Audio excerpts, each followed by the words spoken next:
Hey everyone, hopefully you're having a good day. My name's Andy. My channel's Finding Value.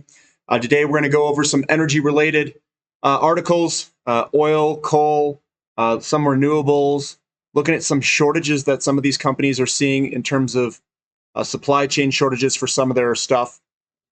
I'll go through it. I like going through this stuff just to see kind of what the markets are doing with it, where it's going, and get a little bit different viewpoint than just mine. But we'll dive in here. I'll read some of these articles. It says China looks to run full coal-fired power plants at full capacity. China will help run its coal-fired, I don't know why I can't say fired power plants at full capacity in a bid to ensure energy security.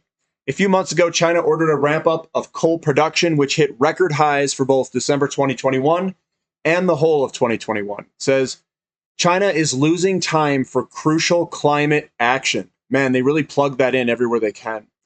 A couple of quotes from the article is, we are introducing the relief policies for industrial and service sectors in special difficulty first this year, as part of the effort to front load policies as appropriate. Commenting on the decision to support coal plants to run at full capacity, we are pivoting back to the model of supporting the economy at all costs. China is losing time for crucial climate action, the campaigner added. So what they're doing is they're sacrificing the environment, or at least I should say the climate, in some of the environmentalist viewpoints, to get the economy back on its feet. They were having massive energy shortages over in China and Asia just in general, and they're prioritizing getting everything back online and the energy that's needed over anything that has to do with climate. So that could be a precursor to what other nations and countries might potentially do. Is say, hey, look, we got to get this. We got to get the energy going. We got to have our economy going at full steam. Another one, it says, why isn't U.S. shale production soaring? It says, with oil prices threatening to break $100 this year, many observers are confused by the lack of the U.S. shale boom. The major reason that U.S. shale companies are reluctant to boost production at all costs is that they need to keep shareholders happy first and foremost. And other issues include cost inflation and the shrinking number of sweet spots for them to tap. The shrinking number of sweet spots to tap.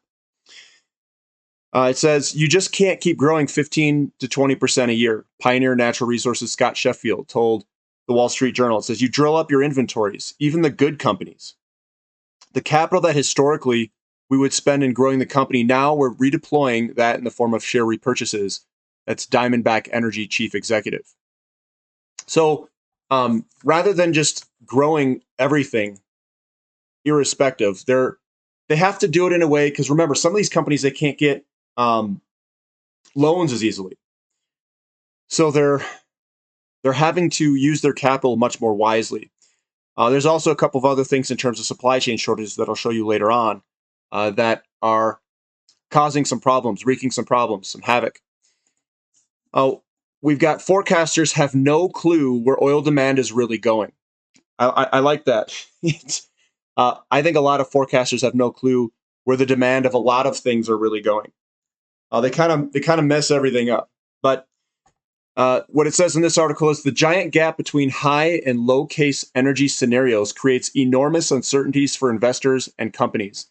The demand gap between OPEC's high GDP growth case and the IEA's net zero emissions scenario rises to 85 million barrels per day in 2045. That means that the high case and the low case, the difference or the range between those two is 85 million barrels a day in 2045.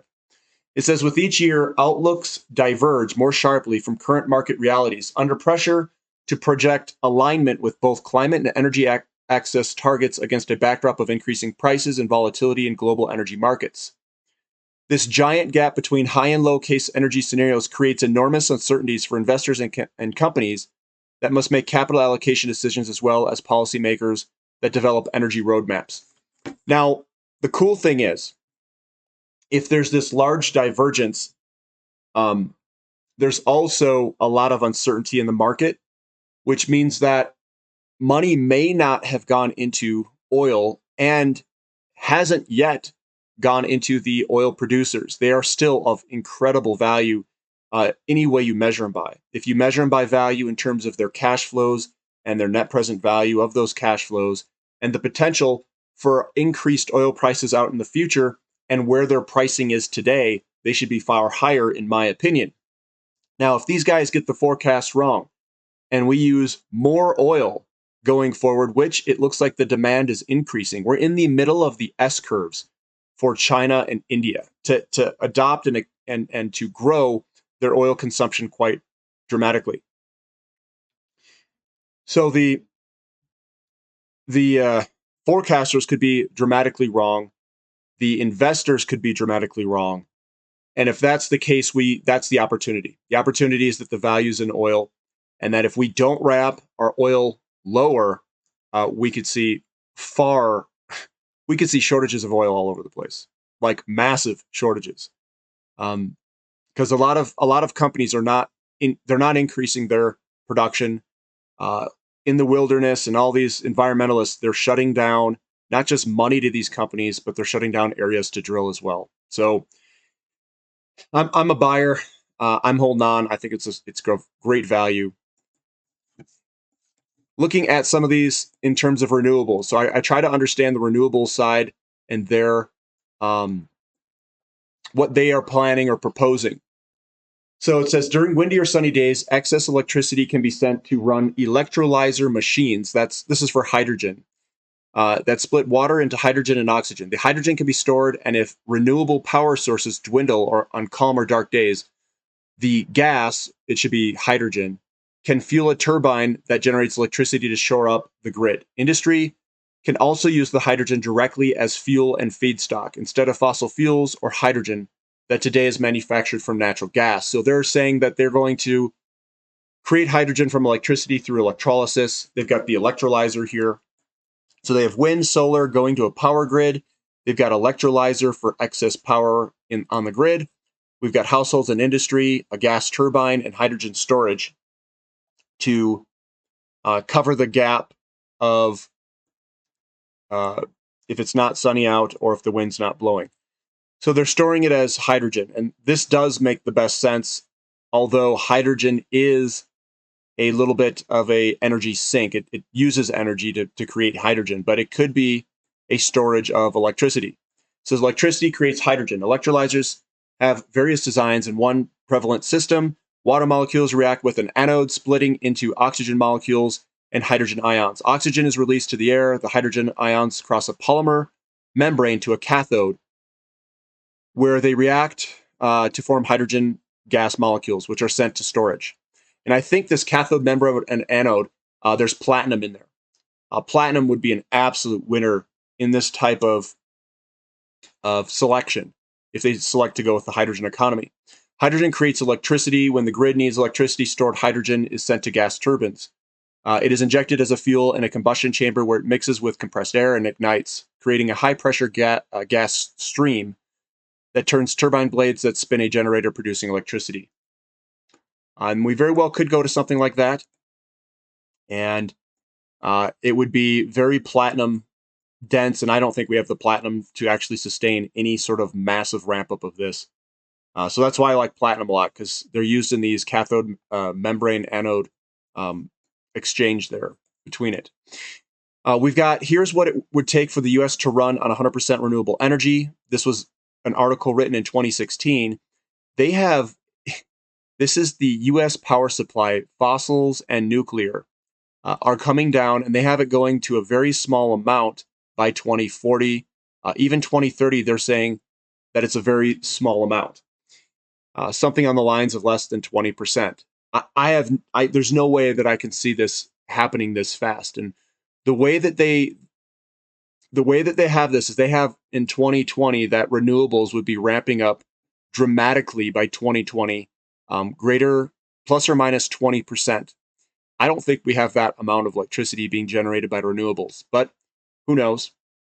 They have rooftop PV solar, 7%, utility scale solar, 38%, offshore wind, 19%, onshore wind, 31%. This is out in the future. The total is wind is 50%, solar is 45%, hydro and geo. Then they have these net power reduction from conversion of FF combustion to WWS electricity supply, end use efficiency. So they've got a bunch of efficiency type things going on. And then fossil fuels would be a small little sliver of that supply. So that's what they are thinking is going to potentially happen. They have a massive move in 2025, and I don't think we're anywhere near that, the way that they have this projected. So I think their projections are going to be far off. I think we're going to be using fossil fuels for far longer. It's too much of a premium fuel. And I don't know if we can just ramp up all of these storages, but we'll see. Storages of electricity. We haven't done it yet. Another thing I want to talk about is supply shortages. They're wreaking havoc on the energy industry. It says the energy sector is facing shortages on all sides. The commodity prices soaring around the world and very little hope that it will be solved in the near term. Frac sand is the latest vital material that the energy industry can't get enough of. A shortage that will hinder the ability of U.S. shale producers to increase production and bring down oil prices. The global energy shortage of everything is a result of years of bad planning and underinvestment, and consumers could suffer the consequence for years to come. And looking at the article, I thought this was the most important thing of it. It says, the situation has become so dire that it prompted Jeff Curry, global head of commodities research at Goldman Sachs, to warn on Monday that I've been doing this for 30 years and I've never seen markets like this. This is a molecule crisis. We're out of everything. I don't care if it's oil, gas, coal, copper, aluminum, you name it, we're out of it. In January, Curry warned that the oil price could rise above $100 per barrel by summer due to the tight market. With prices already approaching that level in mid-February, it now seems he was being overly optimistic. The growing shortages of all these commodities, whether they be fossil fuels or key minerals needed to facilitate the expansion of renewables and electric vehicles, threaten to interrupt the advance of the global agenda surrounding the energy transition. The simple reality is that the production of wind towers, solar panels, and EVs consumes a vast amount of energy generated by coal and natural gas. The world today cannot produce adequate supplies of one without having plentiful and affordable supplies of the other. Unfortunately, it is a reality that proponents of the transition have failed to adequately consider, as they have worked so hard to constrain those fossil fuel industries in recent years, that failure to properly plan is one of the main reasons why the world has suffered such a staggering rise in energy costs over the past year. I agree with that. So that's what I've got for today. I've been thinking about a lot of stuff, guys, and with the supply shortage area, it seems like these supply shortages are still lingering, and they're not going away. It seems like some of them are getting worse. And if you have an energy supply shortage, it could feed on itself. When you have very high energy prices, what did they do in Europe? And what did they do in China? They shut down the production of things when energy got really tight. They said, we're going to shut down production of X, Y, Z. The price of natural gas going way higher. They were shutting down, fertilizer companies were shutting down. They were shutting down other things because the input costs were too high, which then led to shortages of other things. This could get very interesting, and navigating this with investments could get quite difficult. You kind of have to look at it, and you get this double-edged sword. If you have shortages of certain things and they shut down the production, it means that you don't have that thing that they produce, but also the commodity or the supplies that go into those things also are not needed. So it's a weird dynamic that is hard to kind of figure out. If you look at it from an energy perspective, and we talked about shortages in the frac sand and some other maybe potential shortages of maybe some of the equipment that they've got. If that were to materialize, it means that energy prices would go higher because they would slow down the growth in energy production with shortages. So then you got to think, it's like, well, can the companies grow as fast as they need? Are the companies a good investment? Or is the direct investment into oil or uranium or whatever the actual commodity is the best, lowest risk way to play it? I think that's probably the case, is to buy to get some of these physical commodities and invest in the physical commodities.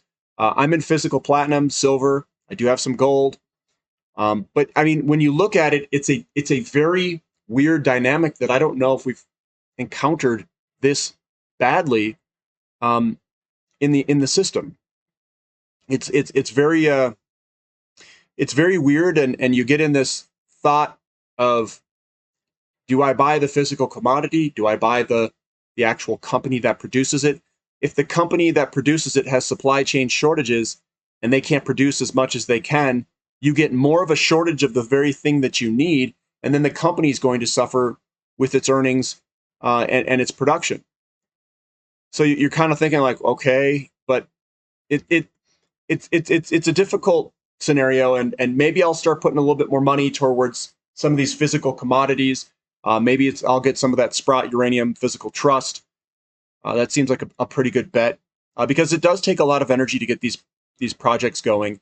It does take a lot of materials to get things moving, and if they're not there, I mean, you could see the physical commodity prices go to the roof while a lot of the companies can't do anything about it.